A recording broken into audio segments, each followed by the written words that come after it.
ಇಂದು ಜೀವವೃಕ್ಷದ ಸತ್ಯ ಮತ್ತು ಕ್ರಿಸ್ತ ಅನ್ಸಾಂಗ್ ಹೋಂಗ್ ಎಂಬ ವಿಷಯದೊಂದಿಗೆ ದೇವರ ವಾಕ್ಯವನ್ನು ಕಲಿಯೋಣ. 2000 ವರ್ಷಗಳ ಹಿಂದೆ ಇಸ್ರಾಯೇಲ್ಯರು ಯೇಸು ಕ್ರಿಸ್ತನನ್ನು ಸಾಮಾನ್ಯ ಬಡಗಿಯ ಮಗನೆಂದು ಪರಿಗಣಿಸಿದಂತೆ, ಲೋಕವು ನಮ್ಮನ್ನು ಆಶೀರ್ವದಿಸಲು ಭೂಮಿಗೆ ಬಂದ ಕ್ರಿಸ್ತ ಅನ್ಸಾಂಗ್ ಹೋಂಗ್ ರವರನ್ನು ಸಾಮಾನ್ಯ ಮನುಷ್ಯನಂತೆ ಪರಿಗಣಿಸುತ್ತದೆ. ಎಷ್ಟಾದರೂ 2ನೇ ಸಾರಿ ಭೂಮಿಗೆ ಬಂದ ಕ್ರಿಸ್ತ ಅನ್ಸಾಂಗ್ ಹೋಂಗ್ ರವರನ್ನು ಈ ಪವಿತ್ರಾತ್ಮನ ಕಾಲದಲ್ಲಿ ಮಾನವ ಕುಲವನ್ನು ರಕ್ಷಿಸಲು ಬಂದ ಯೇಸು ಮತ್ತು ದೇವರೆಂದು ನಾವು ಸಂಪೂರ್ಣವಾಗಿ ನಂಬುತ್ತೇವೆ. ಇಂದು ಜೀವವೃಕ್ಷದ ಸತ್ಯದ ಮೂಲಕ ಭೂಮಿಗೆ ಬಂದ ಸತ್ಯ ರಕ್ಷಕರಾದ ನಮ್ಮ ತಂದೆ ದೇವರು ಅನ್ಸಾಂಗ್ ಹೋಂಗ್ ಮತ್ತು ನಮ್ಮ ತಾಯಿ ದೇವರು ಪರಲೋಕದ ಯೆರೂಸಲೇಮ್ ನಮ್ಮ ದೇವರು ಎಂಬುದನ್ನು ಕಲಿಯೋಣ. ಮೊದಲು ನಾವು ಸತ್ಯವೇದದ ಸಂಯೋಜನೆಯನ್ನು ಅರ್ಥ ಮಾಡಿಕೊಳ್ಳಬೇಕು.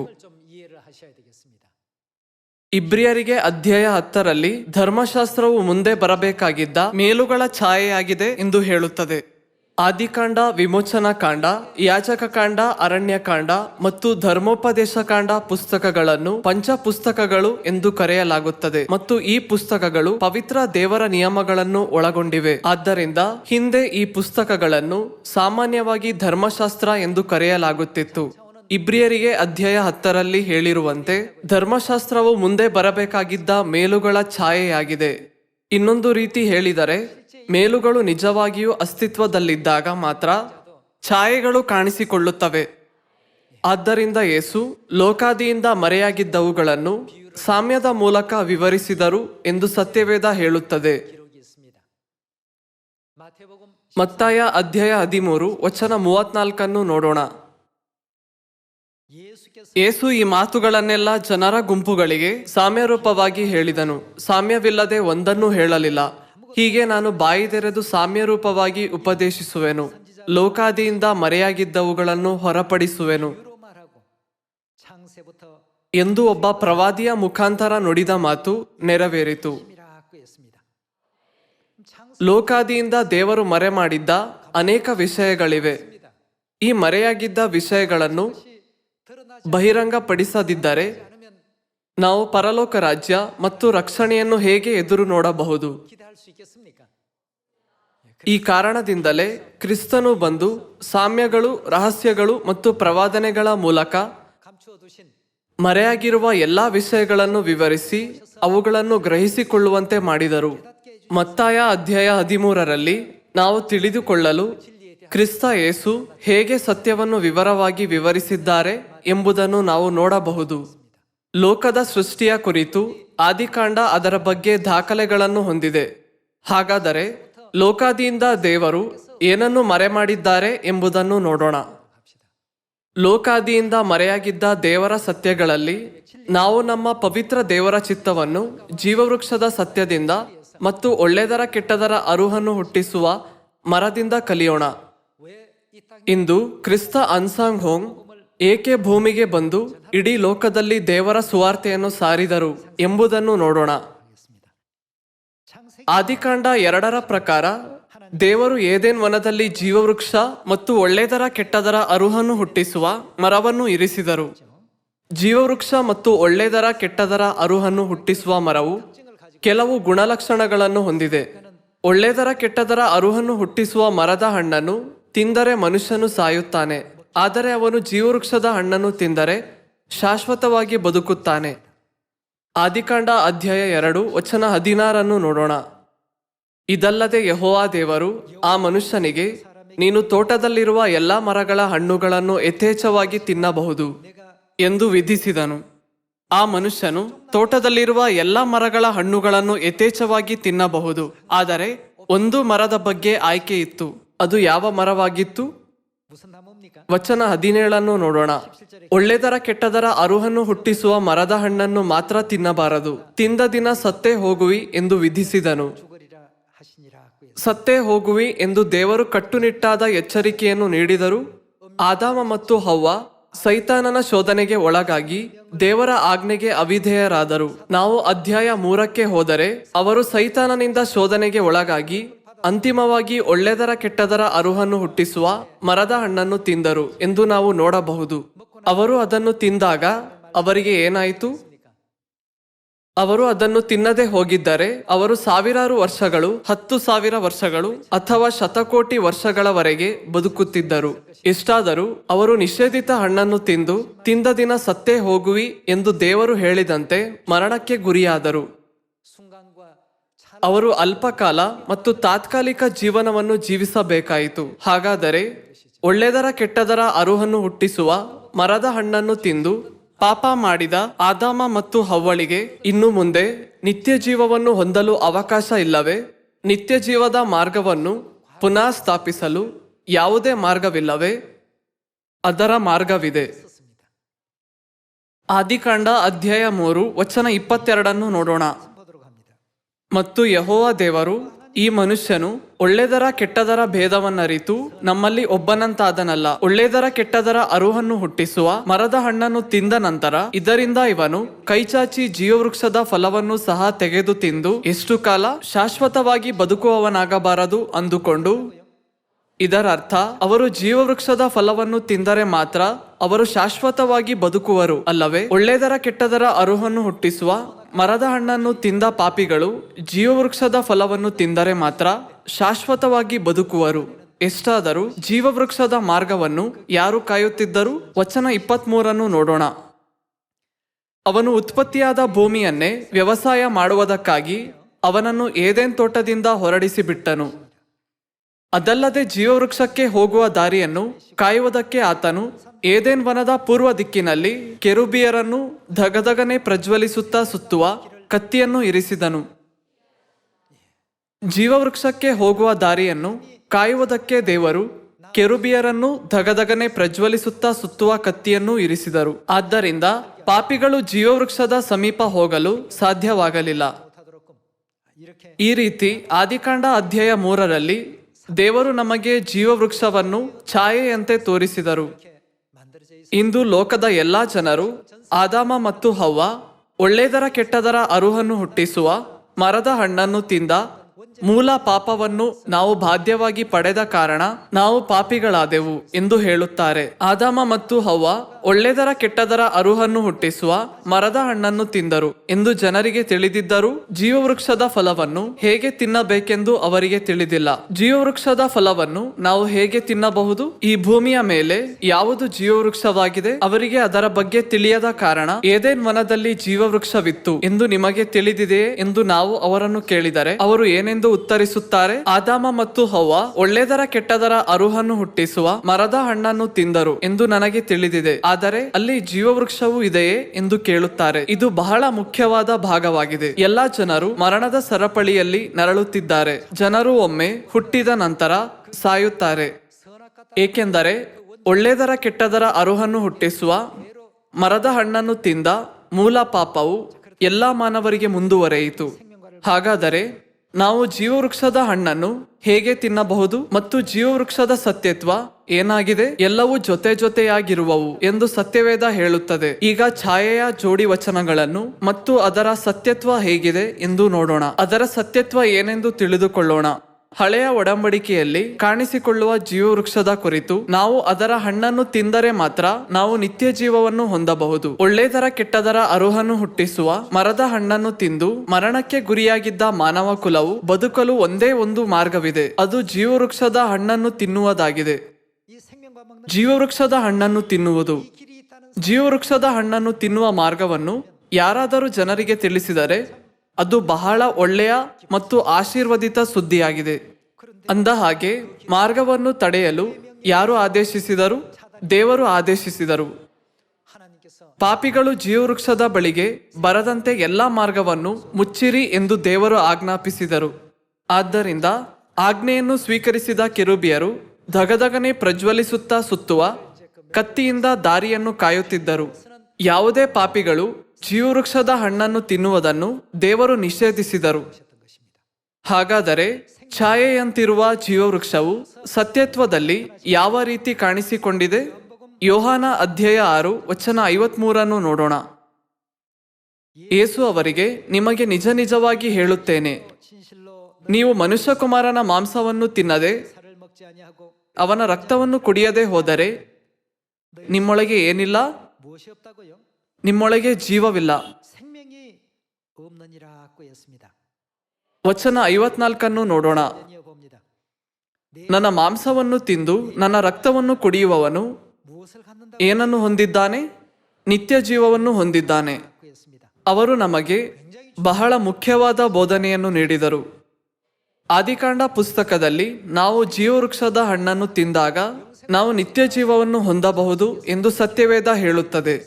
ಆದರೆ ಯೋಹಾನ ಅಧ್ಯಾಯ 6ರಲ್ಲಿ ನನ್ನ ಮಾಂಸವನ್ನು ತಿಂದು ನನ್ನ ರಕ್ತವನ್ನು ಕುಡಿಯುವವನು ನಿತ್ಯ ಜೀವವನ್ನು ಹೊಂದಿದ್ದಾನೆ ಎಂದು ಯೇಸು ಹೇಳಿದರು. ಹಳೆ ಒಡಂಬಡಿಕೆಯು ಛಾಯೆಯಾಗಿದೆ ಮತ್ತು ಹೊಸ ಒಡಂಬಡಿಕೆಯು ಅದರ ಸತ್ಯತ್ವವಾಗಿದೆ. ಏದೆನ್ ವನದಲ್ಲಿ ಜೀವವೃಕ್ಷದ ಹಣ್ಣನ್ನು ತಿಂದಾಗ ನಾವು ನಿತ್ಯ ಜೀವವನ್ನು ಹೊಂದುತ್ತೇವೆ. ಯೋಹಾನ ಅಧ್ಯಾಯ 6ರಲ್ಲಿ ನಾವು ಯೇಸುವಿನ ಮಾಂಸ ಮತ್ತು ರಕ್ತವನ್ನು ತಿಂದಾಗ ನಾವು ನಿತ್ಯ ಜೀವವನ್ನು ಹೊಂದುತ್ತೇವೆ. ಅಂತಿಮವಾಗಿ ಯೇಸುವಿನ ಮಾಂಸ ಮತ್ತು ರಕ್ತವು ಏದೆನ್ ವನದಲ್ಲಿನ ಜೀವವೃಕ್ಷದ ಸತ್ಯತ್ವ ಎಂದು ನಾವು ಅರ್ಥ ಮಾಡಿಕೊಳ್ಳಬಹುದು. ಆದ್ದರಿಂದಲೇ ಧರ್ಮಶಾಸ್ತ್ರವು ಮುಂದೆ ಬರಬೇಕಾಗಿದ್ದ ಮೇಲುಗಳ ಛಾಯೆಯಾಗಿದೆ ಎಂದು ಹೇಳಲಾಗಿದೆ. ಹಾಗಾದರೆ ಏದೆನ್ ವನದಲ್ಲಿರುವ ಜೀವವೃಕ್ಷದ ಕುರಿತು ಯೇಸು ಏನನ್ನು ತಿಂದರೆ ನಾವು ನಿತ್ಯ ಜೀವವನ್ನು ಹೊಂದಬಹುದು ಎಂದು ಹೇಳಿದರು? 예수님께서는 뭐라고 했습니까? ನನ್ನ ಮಾಂಸವನ್ನು ತಿಂದು ನನ್ನ ರಕ್ತವನ್ನು ಕುಡಿಯುವವನು ನಿತ್ಯ ಜೀವವನ್ನು ಹೊಂದಿದ್ದಾನೆ ಎಂದು ಅವರು ಹೇಳಿದರು. ಆದರೆ ಇದು ಕಷ್ಟವಾಗಿದೆ. ಇಲ್ಲಿಯವರೆಗೆ ಯೇಸುವಿನ ಮಾಂಸ ಮತ್ತು ರಕ್ತವು ಏದೆನ್ ವನದಲ್ಲಿರುವ ಜೀವವೃಕ್ಷದ ಸತ್ಯತ್ವವಾಗಿದೆ ಎಂದು ನಾವು ಅರ್ಥ ಮಾಡಿಕೊಂಡೆವು. ಆದರೆ ಯೇಸುವಿನ ಮಾಂಸವನ್ನು ತಿಂದು ಅವರ ರಕ್ತವನ್ನು ಕುಡಿಯುವುದು ಕಷ್ಟವಾಗಿದೆ. 예수님의 ಸತ್ಯವೇದದಲ್ಲಿ ಯೇಸುವಿನ ಮಾಂಸವನ್ನು ತಿಂದು ಅವರ ರಕ್ತವನ್ನು ಕುಡಿಯುವ ಮಾರ್ಗವನ್ನು ನೋಡೋಣ. 마태복음 26장 ಮತ್ತಾಯ ಅಧ್ಯಾಯ 26 ವಚನ 17ಕ್ಕೆ ಹೋಗೋಣ. ಹುಳಿಯಿಲ್ಲದ ರೊಟ್ಟಿಯ ಹಬ್ಬದ ಮೊದಲನೆಯ ದಿವಸದಲ್ಲಿ ಶಿಷ್ಯರು ಯೇಸುವಿನ ಬಳಿಗೆ ಬಂದು, ಪಸ್ಕದ ಊಟ ಮಾಡುವುದಕ್ಕೆ ನಾವು ನಿನಗೆ ಎಲ್ಲಿ ಸಿದ್ಧ ಮಾಡಬೇಕೆನ್ನುತ್ತಿ ಎಂದು ಕೇಳಲು ಆತನು, ನೀವು ಪಟ್ಟಣದೊಳಕ್ಕೆ ಇಂಥವನ ಬಳಿಗೆ ಹೋಗಿ ಅವನಿಗೆ ನನ್ನ ಕಾಲ ಸಮೀಪವಾಯಿತು, ನಿನ್ನ ಮನೆಯಲ್ಲಿ ನನ್ನ ಶಿಷ್ಯರ ಸಂಗಡ ಪಸ್ಕ ಹಬ್ಬ ಮಾಡುತ್ತೇನೆಂದು ಬೋಧಕನು ಹೇಳುತ್ತಾನೆ ಎಂಬುದಾಗಿ ಹೇಳಿರಿ ಅಂದನು. 하라 하신대. ಶಿಷ್ಯರು ಯೇಸು ತಮಗೆ ಅಪ್ಪಣೆ ಕೊಟ್ಟಂತೆ ಮಾಡಿ ಯಾವುದಕ್ಕೆ ಸೌರಿಸಿದರು? ಪಸ್ಕಕ್ಕೆ ಸೌರಿಸಿದರು. ಶಿಷ್ಯರು ಯೇಸು ತಮಗೆ ಅಪ್ಪಣೆ ಕೊಟ್ಟಂತೆ ಏನು ಮಾಡಿದರು? ಅವರು ಪಸ್ಕಕ್ಕೆ ಸೌರಿಸಿ ಅದನ್ನು ಆಚರಿಸಿದರು. 자, 26절로 ವಚನ 26ಕ್ಕೆ ಹೋಗೋಣ. ಅವರು ಊಟ ಮಾಡುತ್ತಿರುವಾಗ ಯೇಸು ರೊಟ್ಟಿಯನ್ನು ತೆಗೆದುಕೊಂಡು ದೇವರ ಸ್ತೋತ್ರ ಮಾಡಿ ಮುರಿದು ಶಿಷ್ಯರಿಗೆ ಕೊಟ್ಟು, ತಕ್ಕೊಳ್ಳಿರಿ, ತಿನ್ನಿರಿ, ಇದು ಏನು? ಯೋಹಾನ ಅಧ್ಯಾಯ 6ರಲ್ಲಿ ಯೇಸು ತನ್ನ ಮಾಂಸವನ್ನು ತಿಂದು ಏನನ್ನು ಹೊಂದಿದ್ದಾನೆ ಎಂದು ಹೇಳಿದರು? ಅವನು ನಿತ್ಯ ಜೀವವನ್ನು ಹೊಂದಿದ್ದಾನೆ ಅಂದರು. ಮತ್ತು ನಾವು ಯೇಸುವಿನ ಮಾಂಸವನ್ನು ತಿಂದು ಅವರ ರಕ್ತವನ್ನು ಕುಡಿಯುವ ಮಾರ್ಗವು ಪಸ್ಕದ ಸತ್ಯದಲ್ಲಿ ಅಡಗಿತ್ತು. ಪಸ್ಕದ ದಿನದಂದು ಯೇಸು ರೊಟ್ಟಿಯನ್ನು ಆಶೀರ್ವದಿಸಿ ಏನೆಂದು ಹೇಳಿದರು? 했습니까?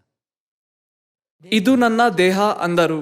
내 살이라 하시고 ಅಂದರೆ ಇದು ನನ್ನ ಮಾಂಸ ಅಂದರು. 잔을 가지사 ಮತ್ತು ವಚನ 27ರಲ್ಲಿ ಆಮೇಲೆ ಪಾತ್ರೆಯನ್ನು ತೆಗೆದುಕೊಂಡು ಸ್ತೋತ್ರ ಮಾಡಿ, ಅವರು ದ್ರಾಕ್ಷಾರಸದ ಪಾತ್ರೆಯನ್ನು ತೆಗೆದುಕೊಂಡು ಸ್ತೋತ್ರ ಮಾಡಿ ಅವರಿಗೆ ಕೊಟ್ಟು, ಇದರಲ್ಲಿರುವುದನ್ನು ಎಲ್ಲರೂ ಕುಡಿಯಿರಿ, ಇದು ಯಾರ ರಕ್ತ? ಇದು ನನ್ನ ರಕ್ತ, ಇದು ಒಡಂಬಡಿಕೆಯ ರಕ್ತ, ಇದು ಪಾಪಗಳ ಕ್ಷಮೆಗಾಗಿ ಬಹುಜನರಿಗೋಸ್ಕರ ಸುರಿಸಲ್ಪಡುವ ರಕ್ತ. ಪಸ್ಕದ ರೊಟ್ಟಿಯನ್ನು ತಿಂದು ಪಸ್ಕದ ದ್ರಾಕ್ಷಾರಸವನ್ನು ಕುಡಿಯುವವನು ಯೇಸುವಿನ ಮಾಂಸವನ್ನು, ಅಂದರೆ ಮನುಷ್ಯಕುಮಾರನ ಮಾಂಸವನ್ನು, ಮತ್ತು ಯೇಸುವಿನ ರಕ್ತವನ್ನು, ಅಂದರೆ ಮನುಷ್ಯಕುಮಾರನ ರಕ್ತವನ್ನು ಏನು ಮಾಡುತ್ತಾನೆ? ಅದನ್ನು ತಿಂದು ಕುಡಿಯುತ್ತಾನೆ. ನೀವು ಯೇಸುವಿನ ಮಾಂಸವನ್ನು ತಿಂದು ಅವರ ರಕ್ತವನ್ನು ಕುಡಿದರೆ 뭘 얻게 된다고요? ಏನನ್ನು ಹೊಂದುವಿರಿ? ನಿತ್ಯ ಜೀವವನ್ನು ಹೊಂದುವಿರಿ. 하나님께서 ಆದ್ದರಿಂದಲೇ ನಾವು ಪಸ್ಕವನ್ನು ಆಚರಿಸುವ ಮೊದಲು ನಮ್ಮ ಎಲ್ಲಾ ಹಿಂದಿನ ಪಾಪಗಳನ್ನು ಕ್ಷಮಿಸಲು ದೇವರು ನಮಗೆ ದೀಕ್ಷಾ ಸ್ನಾನ ಹೊಂದಲು ಮತ್ತು ಜೀವವೃಕ್ಷದ ದಾರಿಯನ್ನು ತೆರೆದು ಆ ಮಾರ್ಗದಲ್ಲಿ ನಡೆಯಲು ಅನುಮತಿಸಿದರು. ಇನ್ನೊಂದು ಮಾತಿನಲ್ಲಿ ಹೇಳಿದರೆ, ನಾವು ಪಸ್ಕವನ್ನು ಆಚರಿಸುತ್ತೇವೆ ಎಂದರೆ ದೇವರ ಅನುಮತಿಯಿಂದ ನಾವು ಜೀವವೃಕ್ಷದ ಬಳಿಗೆ ಹೋಗಬಹುದು ಎಂದರ್ಥ, 의미가 아니겠습니까? ಅಲ್ಲವೇ? ಯೇಸು ಮೊದಲನೇ ಸಾರಿ ಭೂಮಿಗೆ ಬಂದಾಗ 인생들에게 ಅದರ ಉದ್ದೇಶವು ನಮಗೆ ಜೀವವನ್ನು ನೀಡುವುದಾಗಿತ್ತು. ಹಾಗಾದರೆ ಯೇಸು ಮೊದಲನೇ ಸಾರಿ ಬಂದಾಗ ಜೀವವೃಕ್ಷದ ಸತ್ಯತ್ವವಾದ ಪಸ್ಕದೊಂದಿಗೆ ಈ ಭೂಮಿಗೆ ಬಂದರ? 요한복음 우리 ಯೋಹಾನ ಅಧ್ಯಾಯ 10 ವಚನ 10ಕ್ಕೆ ಹೋಗೋಣ. ಕಳ್ಳನು ಕದ್ದುಕೊಳ್ಳುವುದಕ್ಕೂ ಕೊಯ್ಯುವುದಕ್ಕೂ ಹಾಳು ಮಾಡುವುದಕ್ಕೂ ಬರುತ್ತಾನೆ ಹೊರತು ಮತ್ತಾವುದಕ್ಕೂ ಬರುವುದಿಲ್ಲ. ನಾನಾದರೋ ಏಸು ಭೂಮಿಗೆ ಬಂದ ಉದ್ದೇಶವು 예수님께서 이 ಅವುಗಳಿಗೆ, 그 목적 ಇಲ್ಲಿ ಅವುಗಳಿಗೆ ಎಂದರೆ ಕುರಿಗಳಾದ ದೇವರ ಮಕ್ಕಳನ್ನು ಸೂಚಿಸುತ್ತದೆ. ಅವುಗಳಿಗೆ ಜೀವವು ಇರಬೇಕೆಂತಲೂ ಅದು ಸಮೃದ್ಧಿಯಾಗಿ ಇರಬೇಕೆಂತಲೂ ಬಂದೆನು. 성성이 얻게 하려 하는 것이라고 했습니다. ಹಾಗಾದರೆ 결국 그렇다. ಏದೆನ್ ವನದಲ್ಲಿ ಒಳ್ಳೆದರ ಕೆಟ್ಟದರ ಅರುಹನ್ನು ಹುಟ್ಟಿಸುವ ಮರದ ಹಣ್ಣನ್ನು ತಿಂದು ಮರಣಕ್ಕೆ ಗುರಿಯಾಗಿದ್ದ ಮಾನವ ಕುಲಕ್ಕೆ ಜೀವವನ್ನು ನೀಡಲು ಜೀವವೃಕ್ಷವು ಸಂಪೂರ್ಣವಾಗಿ ಅಗತ್ಯವಾಗಿದೆ. ಹಾಗಾದರೆ ಏಸು ಮೊದಲನೇ ಸಾರಿ ಭೂಮಿಗೆ ಬಂದಾಗ ಅವರು ಜೀವವೃಕ್ಷವನ್ನು ತಂದುಕೊಟ್ಟರ? ನಾನಾದರೋ ಅವುಗಳಿಗೆ ಜೀವವು ಇರಬೇಕೆಂತಲೂ ಎಂದು ಏಸು ಹೇಳಿದಾಗ ಅದರ ಅರ್ಥ ಅವರು ಜೀವ ಕೊಡಲು ಬಂದರು ಎಂದಾಗಿದೆ. ಅವರು ಜೀವವನ್ನು ಕೊಡಲು ಬಂದಿದ್ದರೆ ಏದೆನ್ ವನದಿಂದ ಅವರು ನಮಗೆ ಏನನ್ನು ತರಬೇಕು? ಅವರು ನಮಗೆ ಜೀವವೃಕ್ಷವನ್ನು ತರಬೇಕು. ಹಾಗಾದರೆ ಜೀವವೃಕ್ಷವು ಸತ್ಯದಲ್ಲಿ ಕಾಣಿಸಿಕೊಂಡಾಗ ಅದು ಯಾವ ರೀತಿಯ ಸತ್ಯವಾಗಿತ್ತು? ಯೇಸು ಮೊದಲನೇ ಸಾರಿ ಭೂಮಿಗೆ ಬಂದಾಗ ಅವರು ಹೊಸ ಒಡಂಬಡಿಕೆಯ ಪಸ್ಕವನ್ನು ತಂದುಕೊಟ್ಟರಾ ಇಲ್ಲವಾ? ಅವರು ಪೇತ್ರ ಮತ್ತು ಯೋಹಾನರಿಗೆ ಪಸ್ಕವನ್ನು ಸಿದ್ಧ ಮಾಡಲು ಹೇಳಿದರಲ್ಲವೇ? ಮತ್ತು ಅವರು ಪಾದ ತೊಳೆಯುವ ಆಚಾರವನ್ನು ನಡೆಸಿದರು. ಅವರು ರೊಟ್ಟಿಯನ್ನು ಕೊಡುತ್ತಾ ಇದು ನನ್ನ ದೇಹ ಮತ್ತು ದ್ರಾಕ್ಷಾರಸವನ್ನು ಕೊಡುತ್ತಾ ಇದು ನನ್ನ ರಕ್ತ ಎಂದು ಹೇಳಿದರು. ಅದು ಯಾವ ದಿನವಾಗಿತ್ತು? ಅದು ಪಸ್ಕದ ದಿನವಾಗಿತ್ತು. ಪಸ್ಕದ ಮೂಲಕ ಅವರು ತನ್ನ ಮಾಂಸ ಮತ್ತು ರಕ್ತವನ್ನು ಮಾನವ ಕುಲಕ್ಕೆ ಕೊಟ್ಟಾಗ, ನೀವು ಮನುಷ್ಯಕುಮಾರನ ಮಾಂಸವನ್ನು ತಿನ್ನದೆ ಅವನ ರಕ್ತವನ್ನು ಕುಡಿಯದೆ ಹೋದರೆ ನಿಮ್ಮೊಳಗೆ ಜೀವವಿಲ್ಲ. ಆದರೆ ನೀವು ಅವುಗಳನ್ನು ತಿಂದು ಕುಡಿದರೆ ಜೀವವನ್ನು ಹೊಂದುವಿರಿ ಎಂದು ಹೇಳಿದರು. ಇದು ಯಾರ ಬೋಧನೆಯಾಗಿದೆ? 2000 ವರ್ಷಗಳ ಹಿಂದೆ ಸ್ವತಃ ಯೇಸು ಇದನ್ನು ಕಲಿಸಿದರು. 주신 그 가르침이었습니다. ಏದೆನ್ ವನದಲ್ಲಿ ಪಾಪಿಗಳಿಗೆ ಜೀವವೃಕ್ಷವನ್ನು ಅನುಮತಿಸಲಾಗಿಲ್ಲ. ಎಷ್ಟಾದರೂ ಯೇಸು ಮೊದಲನೇ ಸಾರಿ ಬಂದಾಗ ಹೊಸ ಒಡಂಬಡಿಕೆಯ ಪಸ್ಕದ ಮೂಲಕ ನಮಗೆ ನಿತ್ಯ ಜೀವವನ್ನು ನೀಡಲು ಜೀವವೃಕ್ಷದ ಮಾರ್ಗವನ್ನು ಅವರು ಏನು ಮಾಡಿದರು? ಅವರು ಜೀವವೃಕ್ಷದ ಮಾರ್ಗವನ್ನು ತೆರೆದರು. ಪೇತ್ರ, ಯೋಹಾನ, ಇತರ ಶಿಷ್ಯರು ಮತ್ತು ಆದಿಸಭೆಯ ಎಲ್ಲಾ ಸದಸ್ಯರು ಪಸ್ಕವನ್ನು ಆಚರಿಸಿದರು. 그러나 ಎಲ್ಲಾ ಮಾನವ ಕುಲವು ರಕ್ಷಣೆಯನ್ನು ಸ್ವೀಕರಿಸಬೇಕೆಂದು ಸೈತಾನನು ಬಯಸುತ್ತಾನೆಯೇ? ಇಲ್ಲ, 원하지 않습니다. ಸೈತಾನನು ಎಂದಿಗೂ ಬಯಸುವುದಿಲ್ಲ. 한 계략 ಸೈತಾನನು ಕುತಂತ್ರದ ತಂತ್ರಗಳು ಮತ್ತು ಉಪಾಯಗಳ ಮೂಲಕ ಪಸ್ಕದ ಈ ಅಮೂಲ್ಯ ಸತ್ಯವನ್ನು ನಾಶ ಮಾಡಲು ಪ್ರಾರಂಭಿಸಿದನು. ಸುಮಾರು ಕ್ರಿಸ್ತಶಕ 155ರಲ್ಲಿ ಪೂರ್ವ ಸಭೆಯ ಪ್ರತಿನಿಧಿ ಪಾಲಿಕಾಪ್ ಮತ್ತು ಪಶ್ಚಿಮ ಸಭೆ ಪ್ರತಿನಿಧಿ ಅನಿಸಿಟಸ್, 왕이죠. ಅಂದರೆ ರೋಮನ್ ಸಭೆಯ ಪೋಪ್, ಪಸ್ಕದ ಆಚರಣೆಯ ಬಗ್ಗೆ ವಿವಾದ ನಡೆಸಿದರು. 일요일을 지키는 ಒಂದು ಪಕ್ಷವು ವಾರದ ದಿನವು ಮುಖ್ಯವೆಂದು ವಾದಿಸುತ್ತಾ ಭಾನುವಾರದ ಕುರಿತು ಆಗ್ರಹಿಸಿತು ಮತ್ತು ಇನ್ನೊಂದು ಪಕ್ಷವು ಎಲ್ಲವೂ ಪಸ್ಕದಿಂದ ಪ್ರಾರಂಭವಾಗಬೇಕು ಎಂದಿತು. ಆದರೆ ಪಾಲಿಕಾರ್ಪ್ ಅಥವಾ ಅನಿಸಿಟಸ್ ಪರಸ್ಪರ ಒಪ್ಪಿಗೆಯನ್ನು ಸೂಚಿಸಲಿಲ್ಲ ಮತ್ತು ಚರ್ಚೆಯು ಮುಕ್ತಾಯಗೊಂಡಿತು. ನಂತರ ಅವರು ಸುಮಾರು ಕ್ರಿಸ್ತಶಕ 197ರಲ್ಲಿ ಈ ವಿವಾದವನ್ನು ಮತ್ತೆ ಪ್ರಾರಂಭಿಸಿದರು. ಆ ಸಮಯದಲ್ಲಿ ಆದಿಸಭೆಯ ಪಾಲಿಕ್ರೇಟ್ಸ್ ಮತ್ತು ಪಶ್ಚಿಮ ಸಭೆಯ ಧರ್ಮಾಧಿಪತಿ ವಿಕ್ಟರ್ ಈ ಬಗ್ಗೆ ಮತ್ತೆ ವಾದಿಸಲು ಪ್ರಾರಂಭಿಸಿದರು. ಅವರು ಪಸ್ಕವನ್ನು ಆಚರಿಸಬೇಕೇ ಅಥವಾ ಬೇಡವೇ ಎಂದು ಚರ್ಚಿಸುವಾಗ ಅವರು ಈಸ್ಟರ್ ದಿನಾಂಕವನ್ನು ಪ್ರಸ್ತಾಪಿಸಿದರು ಮತ್ತು ಪಸ್ಕವನ್ನು ನಿರ್ನಾಮ ಮಾಡಲು ಇದು ಅತ್ಯಂತ ಕುತಂತ್ರದ ಮಾರ್ಗವಾಗಿತ್ತು. ಒಂದು ದಾರಿಯನ್ನು ನೋಡಿ ಇನ್ನೊಂದು ದಾರಿಯಲ್ಲಿ ಸಂಚರಿಸುವುದು ಎಂಬ ಗಾದೆ ಇದೆ. ಇದು ಒಂದು ವಿಷಯವನ್ನು ಸ್ಪಷ್ಟವಾಗಿ ಗುರಿಯಾಗಿಸುವುದು, ಆದರೆ ನಿಜವಾಗಿಯೂ ಬೇರೆಯದನ್ನು ಹುಡುಕುವುದಾಗಿದೆ. ದಾಳಿಯ ವಿರುದ್ಧದ ಸಿದ್ಧತೆಯಲ್ಲಿ ಪ್ರಮುಖ ಸ್ಥಳವನ್ನು ನಿರ್ಲಕ್ಷಿಸಲು ಬೇರೆ ಕಡೆಗೆ ಗಮನ ಸೆಳೆಯುವುದಾಗಿದೆ. 197년 ಕ್ರಿಸ್ತಶಕ 197ರಲ್ಲಿ ಪಾಲಿಕ್ರೇಟ್ಸ್ ಮತ್ತು ವಿಕ್ಟರ್ ನಡುವೆ ತೀವ್ರ ವಾದಗಳು ನಡೆದವು. ಆದರೆ ಅವರು ಏನನ್ನೂ ಬಗೆಹರಿಸಲು ಸಾಧ್ಯವಾಗಲಿಲ್ಲ. 나중에는 지지부진해져 버렸습니다. ನಂತರ ಸಮಯ ಕಳೆಯಿತು ಮತ್ತು ಅಂತಿಮವಾಗಿ ಕ್ರಿಸ್ತಶಕ 325ರಲ್ಲಿ ಚಕ್ರವರ್ತಿ ಕಾನ್ಸ್ಟಂಟೈನ್ ನಿಕಿಯಾದ ಪರಿಷತ್ತನ್ನು ನಡೆಸಿದನು. ಖಂಡಿತವಾಗಿ ರೋಮನ್ ಪೋಪ್ ಈ ಧಾರ್ಮಿಕ ಪರಿಷತ್ತಿನಲ್ಲಿ ಭಾಗವಹಿಸಿದನು. 이때 결국 ಆ ಸಮಯದಲ್ಲಿ ಈಸ್ಟರ್ ಅನ್ನು ಅವರು ಉದ್ದೇಶಿಸಿದಂತೆ ಭಾನುವಾರದಂದು ಆಚರಿಸಲು ಸ್ಥಾಪಿಸಿದರು. 자동 이제 ಅವರು ಪಸ್ಕವು ಯಹೂದ್ಯರು ಆಚರಿಸುವ ಹಬ್ಬ ಎಂದು ಬಲವಾಗಿ ಆಗ್ರಹಿಸುತ್ತಾ ಅಂತಿಮವಾಗಿ ಪಸ್ಕವನ್ನು ನಿರ್ನಾಮ ಮಾಡಿದರು. 그러나 ಅಲ್ಲಿ ಯೇಸುವಿನಿಂದ ಕಲಿತ ಅಪೋಸ್ತಲರ ಅನೇಕ ಶಿಷ್ಯರು ಇದ್ದರು. 탄생하게 되었는데 그들은 한결같이 ಅವರು ನಿರಂತರವಾಗಿ ಕರ್ತನಿಂದ ನೇರವಾಗಿ ಕಲಿತ ಅಪೋಸ್ತಲರಿಂದ ನಾವು ಕಲಿತಿದ್ದೇವೆ. 받았는데 니산월 14일 ನಾವು ನಿಸಾನ್ 14ರಂದು ಪಸ್ಕವನ್ನು ಆಚರಿಸಬೇಕು ಎಂದು ನಾವು ಕಲಿತಿದ್ದೇವೆ ಎಂದು ಹೇಳಿದರು. 지키고 있다. 라고 하는 이와 같은 ಇಂತಹ ಪತ್ರಗಳನ್ನು ಕಂಡುಹಿಡಿಯಲಾಗಿದೆ 역사 ಮತ್ತು ಕ್ರೈಸ್ತರ ಇತಿಹಾಸದಲ್ಲಿ ದಾಖಲಿಸಲಾಗಿದೆ. 역사에도 그런 것이 다 기록에 남아 있습니다. ಪಸ್ಕವನ್ನು ನಿರ್ನಾಮ ಮಾಡಲಾಯಿತು. ಆದರೆ ಯೇಸುವಿನ ಮಾಂಸವನ್ನು ತಿಂದು ಯೇಸುವಿನ ರಕ್ತವನ್ನು ಕುಡಿಯಲು ನಮಗೆ ಅನುಮತಿಸುವ ಸತ್ಯವು ಭೂಮಿಯಿಂದ ಕಣ್ಮರೆಯಾಯಿತು ಎಂದರ್ಥ ಅಲ್ಲವೇ? ಆ ಸಮಯದಿಂದ ಮಾನವ ಕುಲದ ಮೇಲೆ ದೀರ್ಘಕಾಲದವರೆಗೆ ಕತ್ತಲೆ ಕವಿದಿತ್ತು. ಕತ್ತಲೆ ಎಂದರೆ ಬೆಳಕು ಇಲ್ಲ ಎಂದಾಗಿದೆ. ಕತ್ತಲೆಯ ಕಾಲದಲ್ಲಿ ಸತ್ಯವಿರಲಿಲ್ಲ ಮತ್ತು ದೇವರಲ್ಲಿ ನಂಬಿಕೆ ಇರಲಿಲ್ಲ. ಬಹುಕಾಲದವರೆಗೆ ಸತ್ಯ ಮತ್ತು ನಂಬಿಕೆ ಇಲ್ಲದ ಭೂಮಿಗೆ ದೇವರು ಬಂದರೆ ಯಾರು ರಕ್ಷಿಸಲ್ಪಡುತ್ತಾರೆ? ಒಳ್ಳೆದರ ಕೆಟ್ಟದರ ಅರುಹನ್ನು ಹುಟ್ಟಿಸುವ ಮರದಿಂದ ಮರಣಕ್ಕೆ ಗುರಿಯಾಗಿದ್ದ ಮಾನವ ಕುಲಕ್ಕೆ ಸ್ವತಃ ದೇವರೇ ಭೂಮಿಗೆ ಬಂದು ನಿತ್ಯ ಜೀವವನ್ನು ಹೊಂದುವ ಮಾರ್ಗವನ್ನು ಬೋಧಿಸಿದರು. ಆ ಮಾರ್ಗವು ಮುಚ್ಚಿ ಹೋಗಿ ಕಣ್ಮರೆಯಾಯಿತು. ಅವರು ಏನು ಮಾಡಬಹುದು? ಮತ್ತೊಮ್ಮೆ ಮಾನವ ಕುಲವನ್ನು ರಕ್ಷಿಸಲು ಅವರು ಏನು ಮಾಡಬೇಕಾಗಿದೆ? 오지 않으면 ದೇವರು ಎರಡನೇ ಸಾರಿ ಬರಬೇಕು. ಭದ್ರವಾಗಿ ಮುಚ್ಚಿದ ಜೀವವೃಕ್ಷದ ದಾರಿಯನ್ನು ದೇವರು ಮಾತ್ರ ತೆರೆಯಲು ಸಾಧ್ಯವಿರುವ ಕಾರಣ ಮತ್ತು ಜೀವವೃಕ್ಷದ ದಾರಿಯನ್ನು ಮುಚ್ಚಲು ದೇವರು ದೇವದೂತರಿಗೆ ಆಜ್ಞಾಪಿಸಿದ ಕಾರಣ ದೇವರನ್ನು ಹೊರತುಪಡಿಸಿ ಯಾರೂ ಆ ದಾರಿಯನ್ನು ತೆರೆಯಲು ಸಾಧ್ಯವಿಲ್ಲ ಅಲ್ಲವೇ? ಆದ್ದರಿಂದಲೇ ಬದಲಾಯಿಸಲಾದ ಮತ್ತು ನಿರ್ಮೂಲವಾದ ಸತ್ಯವನ್ನು ಪುನಃ ಸ್ಥಾಪಿಸಲು ದೇವರು ಈ ಭೂಮಿಗೆ ಎರಡನೇ ಸಾರಿ ಬರುವರು ಎಂದು ಸತ್ಯವೇದ ಹೇಳುತ್ತದೆ. ಮತ್ತು ಅವರು ಸತ್ಯವನ್ನು ತರಲು ಕಾರಣವು ನಮಗೆ ಜೀವವನ್ನು, ಅಂದರೆ ಸದಾಕಾಲ ಉಳಿಯುವ ಜೀವವನ್ನು ಕೊಡುವುದಕ್ಕಾಗಿದೆ. ಇಬ್ರಿಯರಿಗೆ ಅಧ್ಯಾಯ 9 ವಚನ 27ಕ್ಕೆ ಹೋಗೋಣ. ಒಂದೇ ಸಾರಿ ಸಾಯುವುದು, ಆಮೇಲೆ ನ್ಯಾಯ ತೀರ್ಪು ಮನುಷ್ಯರಿಗೆ ಹೇಗೆ ನೇಮಕವಾಗಿದೆಯೋ ಹಾಗೆಯೇ ಕ್ರಿಸ್ತನು ಸಹ ಬಹುಜನರ ಪಾಪಗಳನ್ನು ಹೊತ್ತುಕೊಳ್ಳುವುದಕ್ಕೋಸ್ಕರ ಒಂದೇ ಸಾರಿ ಸಮರ್ಪಿತನಾದನು ಮತ್ತು ತನ್ನನ್ನು ನಿರೀಕ್ಷಿಸಿಕೊಂಡಿರುವವರಿಗೆ ಏನನ್ನು ರಕ್ಷಣೆಯನ್ನುಂಟು ಮಾಡುವುದಕ್ಕೋಸ್ಕರ ಪಾಪ ಸಂಬಂಧವಿಲ್ಲದವನಾಗಿ ಎಷ್ಟನೇ ಸಾರಿ? ಎರಡನೇ ಸಾರಿ ಕಾಣಿಸಿಕೊಳ್ಳುವನು. 언제 나타나신다고 했습니까? ಅವರು ಎರಡನೇ ಸಾರಿ ಈ ಭೂಮಿಗೆ ಬಂದ ಉದ್ದೇಶವೇನು? ಅವರು ರಕ್ಷಣೆಯನ್ನುಂಟು ಮಾಡಲು ಎರಡನೇ ಸಾರಿ ಬರುತ್ತಾರೆ ಎಂದು ಸತ್ಯವೇದ ಹೇಳುತ್ತದೆ. ಏದೆನ್ ವನದಲ್ಲಿ ಒಳ್ಳೆದರ ಕೆಟ್ಟದರ ಅರುಹನ್ನು ಹುಟ್ಟಿಸುವ ಮರದ ಹಣ್ಣನ್ನು ತಿಂದು ಮರಣಕ್ಕೆ ಗುರಿಯಾಗಿದ್ದವರಿಗೆ ರಕ್ಷಣೆಯನ್ನು ತರಲು ಅವರು ಬರುವಾಗ ಅವರು ಏನನ್ನು ತರಬೇಕು? ಅವರು ನಮಗೆ ಜೀವವೃಕ್ಷದ ಹಣ್ಣನ್ನು ತಿನ್ನಲು ಅನುಮತಿಸಿದಾಗ ಮಾತ್ರ ನಾವು ಪಾಪದಿಂದ ಬಿಡುಗಡೆಯಾಗಲು ಸಾಧ್ಯ ಅಲ್ಲವೇ?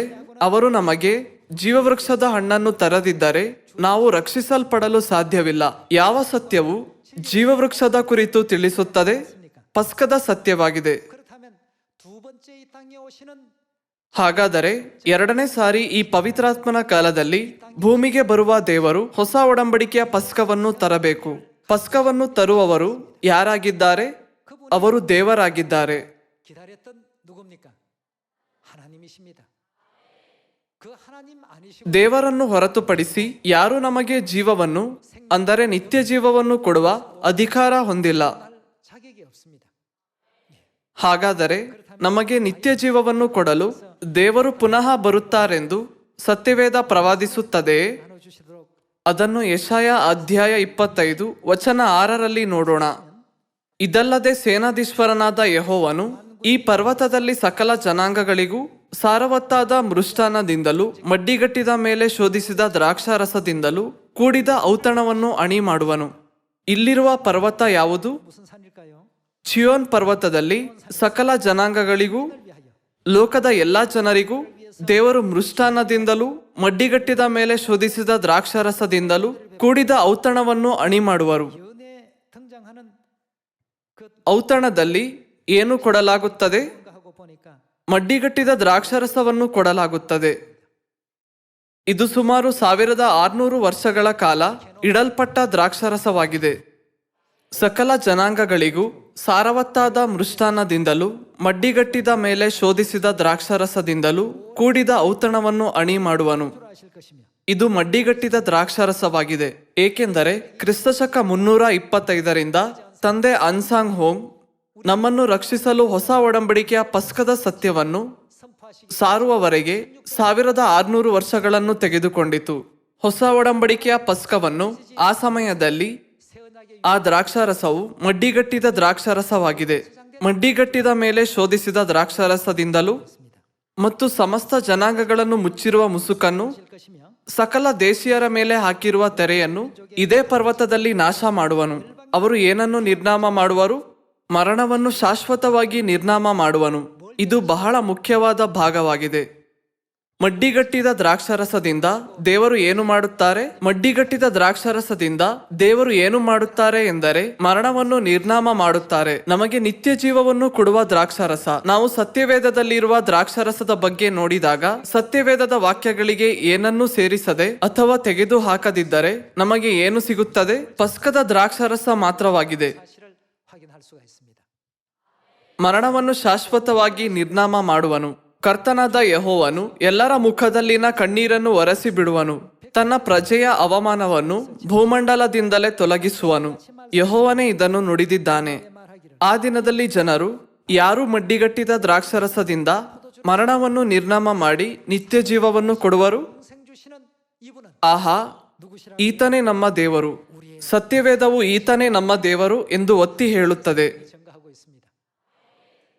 ಈ ಕಾಲದಲ್ಲಿ ಪಸ್ಕದ ರೊಟ್ಟಿ ಮತ್ತು ದ್ರಾಕ್ಷಾರಸವನ್ನು ತಂದು ಹೊಸ ಒಡಂಬಡಿಕೆಯ ಮೂಲಕ ನಮಗೆ ನಿತ್ಯ ಜೀವದ ಆಶೀರ್ವಾದವನ್ನು ನೀಡಿದವರು ಯಾರು? 축복을 복비로 주신 분이 바로 ಹ, ನಾನು ರೊಟ್ಟಿ ಮತ್ತು ದ್ರಾಕ್ಷಾರಸದೊಂದಿಗೆ ಪಸ್ಕವನ್ನು ಸಾರಿದರೆ ನಾನು ದೇವರಾಗುತ್ತೇನೆಯೇ ಎಂದು ಕೆಲವರು ಹೇಳಬಹುದು. 떡과 포도주가 ಅವನು ಅದನ್ನು ಮಾಡಲಿ, 선포하며 ಅವನು ಅದನ್ನು ಮಾಡಲಿ.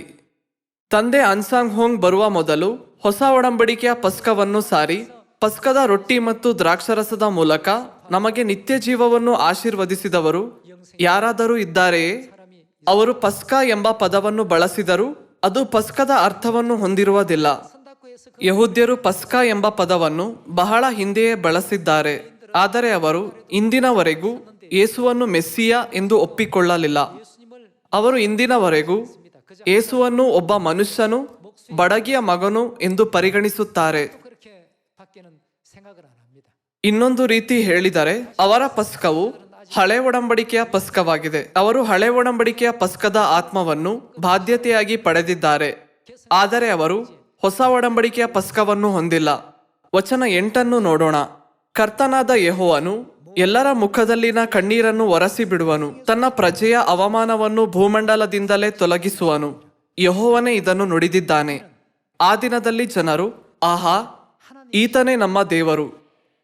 ಈ ಗುರುತನ್ನು ಹೊಂದಿರುವವರು ಎರಡನೇ ಸಾರಿ ಬರುವ ದೇವರು ಎಂದು ಸತ್ಯವೇದ ಹೇಳುವುದರಿಂದ ನಾವು ಸತ್ಯವೇದದ ಬೋಧನೆಗಳನ್ನು ಹೇಗೆ ತಿರಸ್ಕರಿಸಲು ಸಾಧ್ಯ? 있겠습니까? 그렇게 오신 ಈ ಗುರುತಿನೊಂದಿಗೆ ಬಂದ ದೇವರನ್ನು ಅಂಗೀಕರಿಸದಿರುವವರು ಯೇಸುವನ್ನು ಶಿಲುಬೆಗೆ ಹಾಕಿದ ಒಬ್ಬ ಯಹೂದ್ಯನಿಗಿಂತ ಕಡಿಮೆ ಇಲ್ಲ. 똑같은 사람들입니다. ಆ ದಿನದಲ್ಲಿ ಜನರು, ಆಹಾ, ಈತನೇ ನಮ್ಮ ದೇವರು, ನಮ್ಮನ್ನು ಏನು ಮಾಡಲೆಂದು? ರಕ್ಷಿಸಲಿ ಎಂದು ಈತನನ್ನು ನಿರೀಕ್ಷಿಸಿಕೊಂಡಿದ್ದೇವೆ. ನಮಗೆ ರಕ್ಷಣೆಯನ್ನು ಉಂಟು ಮಾಡಲು ದೇವರು ಎರಡನೇ ಸಾರಿ ಕಾಣಿಸಿಕೊಳ್ಳುವರು. ಮಡ್ಡಿಗಟ್ಟಿದ ದ್ರಾಕ್ಷಾರಸವನ್ನು ತಂದು ನಮಗೆ ನಿತ್ಯ ಜೀವವನ್ನು ಅನುಗ್ರಹಿಸುವ ವ್ಯಕ್ತಿ ಇದ್ದರೆ ಅವರು ಯಾರು? ಆ ದಿನದಲ್ಲಿ ಜನರು, ಆಹಾ, ಈತನೇ ನಮ್ಮ ದೇವರು, ನಮ್ಮನ್ನು ಏನು ಮಾಡಲೆಂದು? ರಕ್ಷಿಸಲಿ ಎಂದು ಈತನನ್ನು ನಿರೀಕ್ಷಿಸಿಕೊಂಡಿದ್ದೇವೆ. ಈತನೇ ಯೆಹೋವನು, ಈತನನ್ನು ನಿರೀಕ್ಷಿಸಿಕೊಂಡಿದ್ದೇವೆ, ಈತನ ರಕ್ಷಣೆಯಲ್ಲಿ ಆನಂದಿಸಿ ಉಲ್ಲಾಸ ಪಡುವೆವು ಎಂದು ಹೇಳಿಕೊಳ್ಳುವರು. 여러분 ಸತ್ಯವೇದ ಇದರ ಕುರಿತು ಸ್ಪಷ್ಟವಾಗಿ ಸಾಕ್ಷೀಕರಿಸುತ್ತದೆ. ಕ್ರಿಸ್ತ ಅನ್ಸಾಂಗ್ ಹೋಂಗ್ ಈ ಭೂಮಿಗೆ ಬಂದು 성주셨는데 ಪವಿತ್ರಾತ್ಮನ ಕಾಲದಲ್ಲಿ ನಾವು ಒಮ್ಮೆ ಕಳೆದುಕೊಂಡ ನಮ್ಮ ಪರಲೋಕದ ತಾಯಿಯನ್ನು ಅವರ ಮಕ್ಕಳು ಸಂಧಿಸಲು ಅವಕಾಶ ಮಾಡಿಕೊಟ್ಟರು ಮತ್ತು ಅವರು ಆತ್ಮನು ಮತ್ತು ಮೊದಲಗಿತ್ತಿಯ ಕುರಿತು ಪ್ರತಿಯೊಂದು ಸತ್ಯವನ್ನು ಕಲಿಸಿದರು. ಈ ಎಲ್ಲಾ ಬೋಧನೆಗಳನ್ನು ನಾವು ಹೇಗೆ ನಿರಾಕರಿಸಲು ಸಾಧ್ಯ? ತಂದೆಯ ಎಲ್ಲಾ ಬೋಧನೆಗಳನ್ನು ಅನುಸರಿಸಿದಾಗ ನಾವು ಏನನ್ನು ತಲುಪುತ್ತೇವೆ? ರಕ್ಷಣೆಯನ್ನಾಗಿದೆ.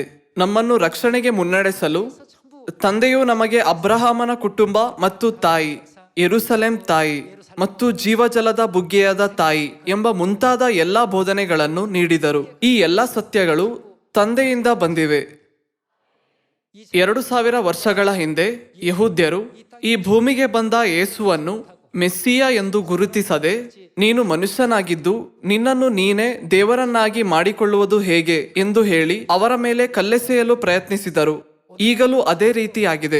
ಜನರು ಅನ್ಸಾಂಗ್ ಹೋಂಗ್ ದೇವರನ್ನು ನಂಬುವುದಿಲ್ಲ, ಆದರೆ ಅವರು ಶರೀರದಲ್ಲಿ ಈ ಭೂಮಿಗೆ ಬಂದರು ಎಂಬ ಕಾರಣಕ್ಕಾಗಿ ಅವರನ್ನು ದೂಷಿಸುತ್ತಾರೆ. ದೇವರ ನಿಗದಿತ ಸಮಯವು ಬಂದಿರುವುದರಿಂದ ಲೋಕದ ಜನರು ಈಗ ದೇವರ ಬಳಿಗೆ ಬರುತ್ತಿದ್ದಾರೆ. ಅವರು ದೇವರ ಬೆಳಕನ್ನು ಗ್ರಹಿಸಲು ಪ್ರಾರಂಭಿಸಿದ್ದಾರೆ ಎಂದು ತೋರುತ್ತದೆ.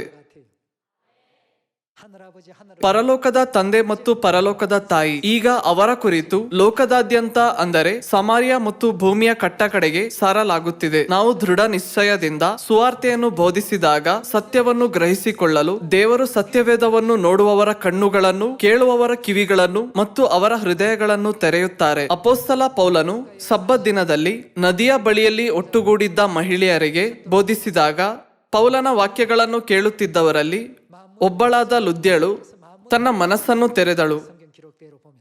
ಪೌಲನ ಸಂದೇಶಕ್ಕೆ ಪ್ರತಿಕ್ರಿಯಿಸಲು ದೇವರು ಅವಳ ಹೃದಯವನ್ನು ತೆರೆದರು ಎಂದು ಸತ್ಯವೇದ ಹೇಳುತ್ತದೆ.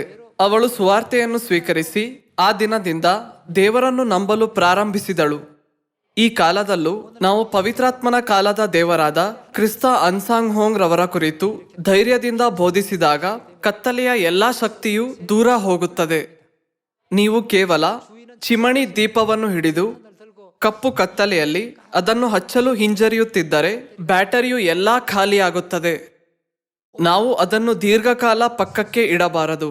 ನಾವು ಬಳಸಲು ಸಾಧ್ಯವಾದಾಗ ಅದನ್ನು ಬಳಸಬೇಕು. ಸುವಾರ್ತೆ ಕೆಲಸದಲ್ಲಿ ದೇವರು ನಮಗೆ ನೀಡಿದ ಪವಿತ್ರಾತ್ಮದ ಎಲ್ಲಾ ಅನುಗ್ರಹವನ್ನು ನಾವು ಬಳಸದಿದ್ದರೆ ಅದು ಬ್ಯಾಟರಿಗಳಂತೆ ಖಾಲಿಯಾಗುತ್ತದೆ.